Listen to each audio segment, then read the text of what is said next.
masa berganti, tantangan kan kita hadapi, bergandeng tangan untuk negeri, era kita menanti berseri.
Merdeka belajar wujud yang nyata,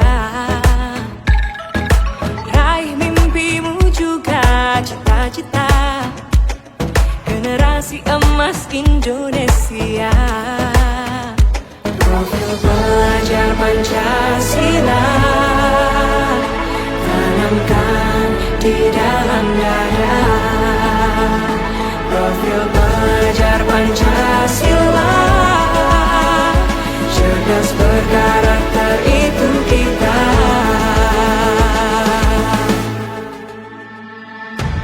Beriman dan bertakwa pada Tuhan yang Maha Esa, berakhlak mulia, berkebinekaan global kita. Gotong royong, berjiwa mandiri, berpikir kreatif dan bernalar kritis. Perbedaan bukan suatu halangan untuk kita saling bergandeng tangan. Bhinneka Tunggal Ika, semboyan negeri kita yang harus kita jaga bersama. Profil pelajar Pancasila tanamkan di dalam dada. Profil pelajar Pancasila, cerdas berkarakter itu kita.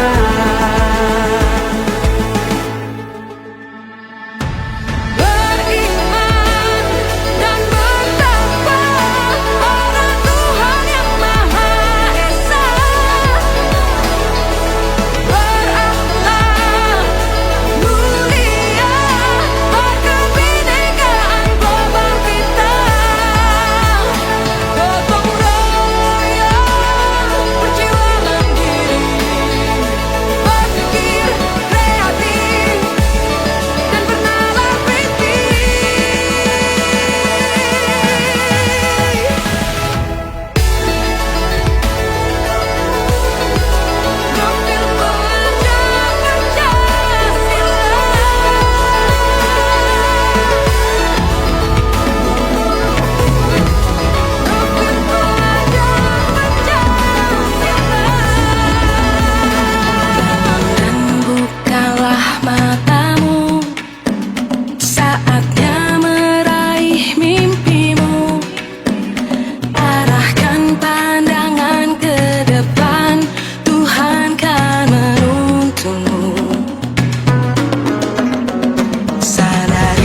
nyata. Raih mimpimu juga cita-cita, generasi emas Indonesia. Profil pelajar Pancasila tanamkan di dalam dada. Profil pelajar Pancasila, cerdas berkarakter itu kita.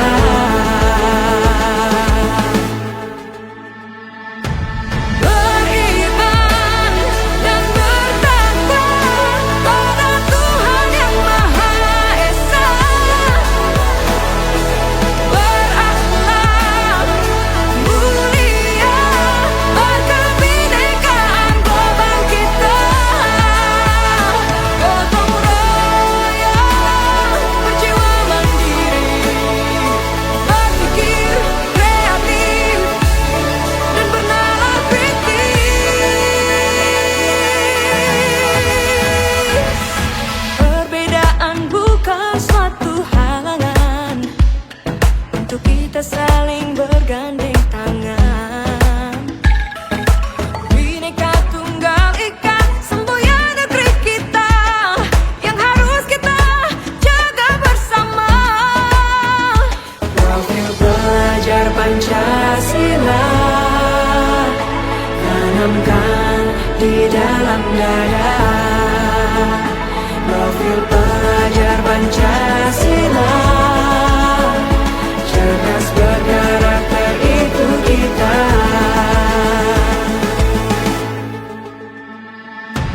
Beriman dan bertakwa pada Tuhan Yang Maha Esa,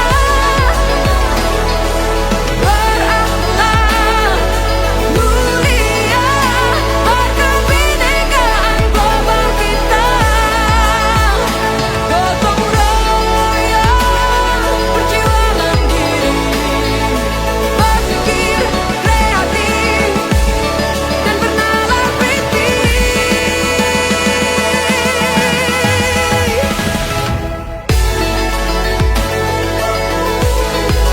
Profil pelajar Pancasila. Di suatu desa bernama Desa Nusantara, terdapat berbagai macam penduduk dengan suku yang berbeda-beda. Beragam suku yang ada di desa yang asli itu hidup dengan banyak pertikaian setiap harinya, mulai dari pertikaian kecil hingga pertikaian besar. Masing-masing penduduk desa menganut pemahaman sukuisme, yaitu paham yang mengagung-agungkan suku bangsa sendiri dan tidak menghargai suku bangsa lain. Tetapi hal itu tidak berlaku untuk seorang gadis muda bernama Ayu. Ayu adalah gadis Jawa yang sangat menginginkan terjadinya perdamaian antara penduduk desa, dan juga ia sangat ingin penduduk desa saling menghargai perbedaan suku masing-masing. Pada pagi ini, Ayu berencana ke pasar untuk membeli beberapa bahan masakan. Ketika gadis itu tengah berjalan, ia bertemu seorang bocah yang asyik bermain Free Fire. Bocah itu bernama Ali. Weh, kita bentar lagi menang. Cepat, serang, serang. Ya, kalah. Astaga dek, kalau jalan itu hati-hati, jangan sembarangan. Hehehe, iya sorry lah kak. Tapi harusnya saya yang marah tahu. Gara-gara akaknya saya jadi kalah. Bye.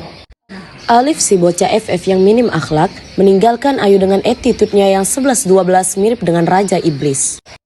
Duh, kaki aku sakit banget. Kalau gini caranya, aku nggak akan bisa jalan ke pasar. Tiba-tiba datanglah pemuda Banjar menggunakan sepeda menghampiri Ayu. Pemuda itu bernama Bagus. Ya Allah, Ikam kenapa yuk?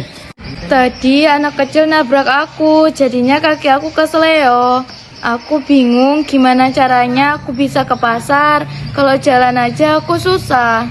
Kayak mana kalau aku antar Haja ke pasar? Wah, boleh banget. Terima kasih ya. Mereka berdua akhirnya menaiki sepeda dengan ceria.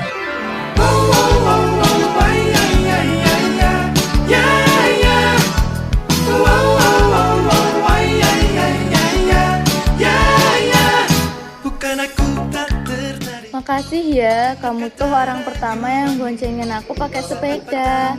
Iya juga kah, so sweet dong. Iya beneran, yang lain pakai motor soalnya.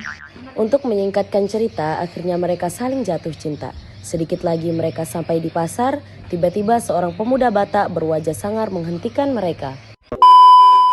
Stop! Jangan panggil saya anak kecil, Paman. Astagfirullah, bahaya tahu.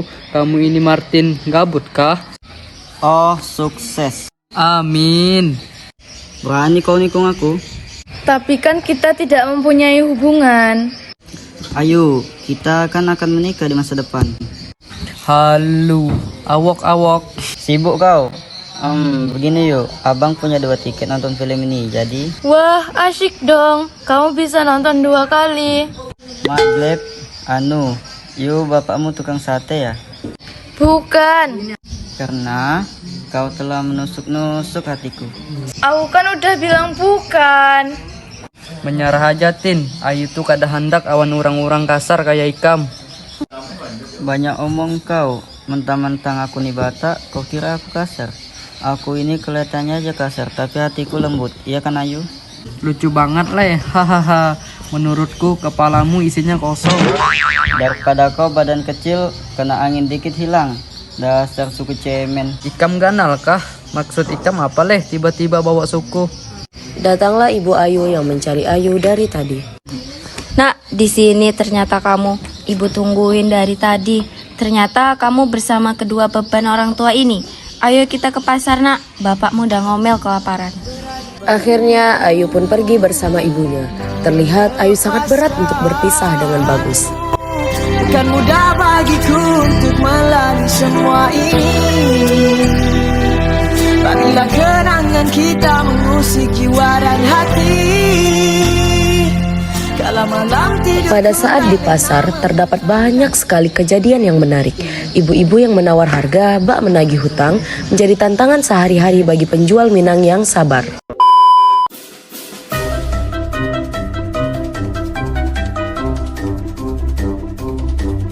Yuk, segar, buah segar, ikan segar, semua segar. Ayo beli barang di sayur, dijamin kenyang seharian.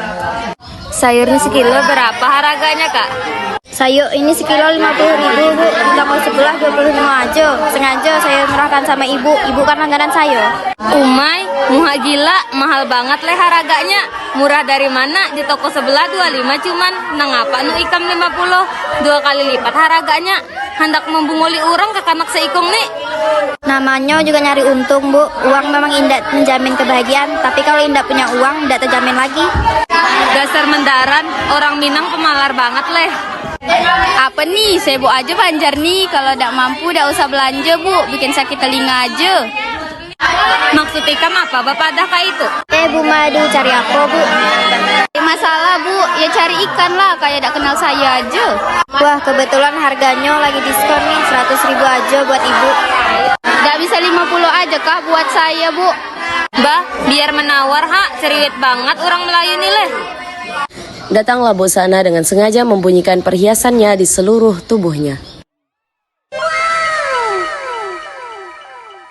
Nampaknya lagi seru nih ibu-ibu, lagi ngomongin apa nah? Nggak ada lah. Oh Bu Madu, lo kamu ku tanah dia sengemasku.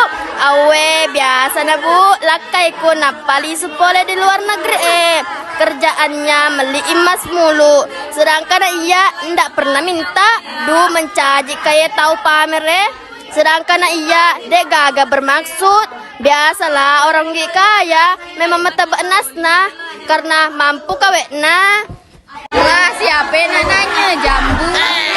Jadi bisa kah 25 sayurnya nih? Tidak bisa Bu, ibu beli sama bagogo aja di Malaysia. Ma belanja ikaju ditawar-tawar gimana sih Bu? Ma pakai siri-siri bawang. BTW Bu lah, loka ma belanja buana 5 kilo, tapi na loka mengutang dolo lah. Lakai ku napa ilo kasih di luar negeri. Behayai sambatan aja banyak emas, tapi kada ada baduit. Belanja aja bahutang, bugis kaya aja. Kepala dare ganal tapi kada bahutang. Ayu dan ibunya tiba di pasar. Bu, saya mau beli ini, itu sama itu tuh. Ayu, kapan nikah? Kelamaan jomblo sendirian sampai tua pula nanti. No comment. Banyak yang hendak, tapi ditolak awal umaknya. Ujarnya hendak mencari menantu Jawa. Sama orang Bugis saja Bu, dijamin kok kaya raya dan pencantik kok seperti saya. Saya menikahkan anak saya sama orang Jawa aja, biar tak seperti kamu semua. Ntar anak saya jadi wanita nggak baik kayak kalian.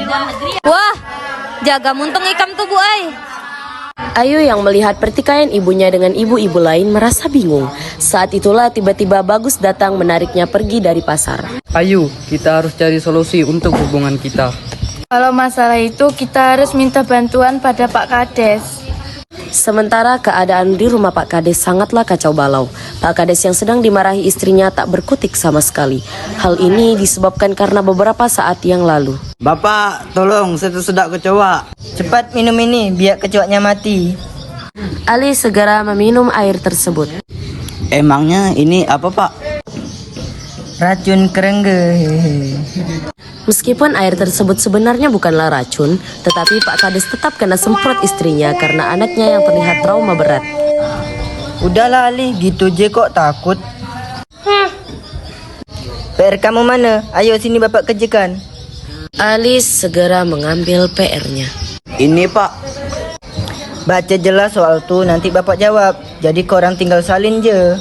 Kemampuan makhluk hidup menyesuaikan diri dengan lingkungannya disebut apa Pak? Ini tak salah lagi nih. Jawabannya iyalah silaturahmi. Kacang je nih. Bapak dulu masa kecil kerja rumah disuruh cari kupu-kupu berkaki kuda. Ali yang sedang melamun tidak menghiraukan Pak Kades. Ali, melamun je. Tidaklah Pak. Coba ulang apa yang bapak cakap. Ali melamun ya. Astaga, Ali. Bagus dan Ayu telah tiba di depan rumah Pak Kades. Tanpa berbasa-basi lagi, mereka pun mengetuk pintu rumah Pak Kades. Assalamualaikum Pak. Halo, Assalamualaikum. Nggak dibuka ya Ayang. Iya nih, tenang aja, aku punya jurusnya sendiri. Assalamualaikum. Paket figuran anime Demon Slayer Nezuko-chan, paket NES. Sudah cukup, nanti istri saya dengar. Bagus ini sebenarnya adalah ketua pengelola paket di daerah desanya. Hal ini menyebabkan ia mengetahui rahasia terkecil yang dimiliki oleh penduduk-penduduk desa. Termasuk rahasia bahwa Pak Kades sering menghabiskan jutaan rupiah hanya untuk membeli figuran dan boneka anime kesukaannya. Jadi, ada urusan apa kalian datang ke sini wahai anak muda? Pak, PR saya. Nanti je. Ali memandang sinis Ayu yang membuat ia kalah main FF. Kami ini saling mencintai Pak, tapi orang tua saya tidak setuju, begitupun dengan orang tua Bagus. Karena Bapak tahu sendiri, orang-orang di sini tidak mau menikahkan anak mereka dengan yang berbeda suku. Penduduk desa sini masih menggenggam erat pemahaman sukuisme. Benar, penduduk desa ini memang tidak pernah mau bekerja sama dalam hal apapun dan tidak pernah mau bersatu. Mereka mementingkan suku sendiri dan merendahkan suku lain. Bagaimana cara untuk mengatasinya, Pak? Masalah permusuhan di desa ini memang sangat serius. Selama saya menjabat sebagai kepala desa, yaitu 2 minggu yang lalu, saya telah melakukan semua hal, tapi mereka tidak pernah ada yang mau berdamai dan mengalah. Apa tidak ada cara yang akan berhasil 100%, Pak? Tunggu, saya punya ide. Ibu dan ayah Ayu yang mencari Ayu ke sana kemari pergi ke rumah Bagus untuk mencari keberadaan Ayu.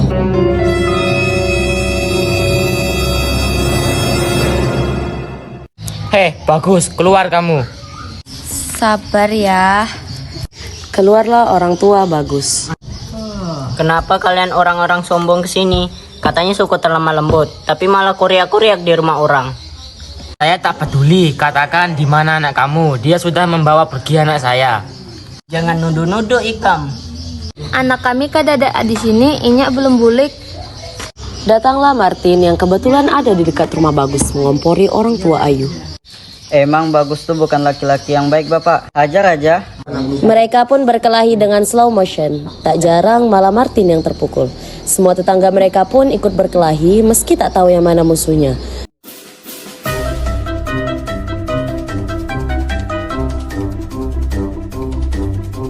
Datanglah Pak Kades dengan tiba-tiba dan tak sengaja menabrak Martin.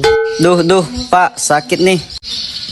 Gawat Pak, Ayu sama Bagus diserang bangsa negara lain yang katanya mau menjajah negara kita lagi. Wah, ini tak bisa dibiarkan. Ayo semuanya, kita tolong mereka. Mereka akhirnya bahu-membahu ingin membantu Bagas dan Ayu. Ayah Ayu dan ayah Bagus saling merangkul menuju lokasi yang diberitahukan Pak Kades. Tibalah mereka di balai desa. Ini kan balai desa, Pak. Penjajahnya di sini ya? Sudah, masuk je dulu. Di dalam balai desa terlihat Bagus dan Ayu baik-baik saja, dan mereka berdua duduk di kursi tempat rapat desa. Saya tahu kalian semua sedang bingung. Sekarang nih, duduklah dulu semuanya. Ada hal penting yang harus saya sampaikan. Pak Kades. Hiya, bertemu lagi bersama saya Mr. Kudis. Rambutmu kasar dan rontok, lagi sisiran malah rambutnya nyangkut di sisir. Suka gak pede pakai baju hitam karena ketombenya sering jatuh, atau rambutmu penuh debu dan bau comberan? Saya tahu solusinya. Pakai ini sampo kuda liar, terbuat dari hasil kuda liar yang membuat rambut kamu menjadi kotor, bau, dan berketombe. Buruan pakai ini, sampo kuda liar, halus kagak, botak iya. Pak, bisa dipercepat ya ngomongnya. Saya mau lanjut jualan soalnya. Saya mau membicarakan tentang nasib desa ini ke depannya. Tentang kalian semua yang tidak mau bersatu dan malah saling menghina satu sama lain. Kalian tahu betapa susahnya pejuang di masa lalu itu berjuang demi kemerdekaan bangsa serta persatuan dan kesatuan negara. Kalian yang tinggal menikmati segalanya malah saling menjajah tanpa ada penjajah dari bangsa lain. Ketika saya katakan ada penjajah bangsa lain datang, kalian langsung bersatu. Namun itu tidak membuat saya lega sama sekali. Melihat kalian yang bersatu hanya saat ada bangsa lain menyerang, sangatlah menyedihkan. Padahal kalian sendiri saling menyerang satu sama lain. Kami mau kita semua bersatu untuk kedepannya mengedepankan persatuan di atas kepentingan pribadi. Seperti semboyan bangsa kita, Bhinneka Tunggal Ika, berbeda-beda tetapi tetap satu. Meskipun suku kita semua berbeda, kita harus tetap saling menghargai dan saling tolong-menolong, bukannya saling mencaci maki. Kami seberataan hendak minta maaf, Nakai. Selawas ini egois awan kalian. Kalian sudah menyadarkan kami. Mulai sekarang kami akan mencoba untuk saling berdamai demi masa depan bangsa kita. Indonesia! Mereka pun saling bersatu dan berdamai. Sejak saat itu desa Nusantara menjadi sangat damai. Semua orang hidup dengan saling menghargai. Tidak ada lagi perpecahan dan tidak ada lagi perbuatan mencela suku lain. Semuanya bahu-membahu untuk saling membangun lingkungan yang penuh dengan keindahan. Kita harus menjaga persatuan bangsa kita. Karena kalau bukan kita, lalu siapa lagi yang akan melakukannya? Akhirnya kisah ini berakhir sampai di sini. Terima kasih untuk semuanya dan sampai jumpa lagi.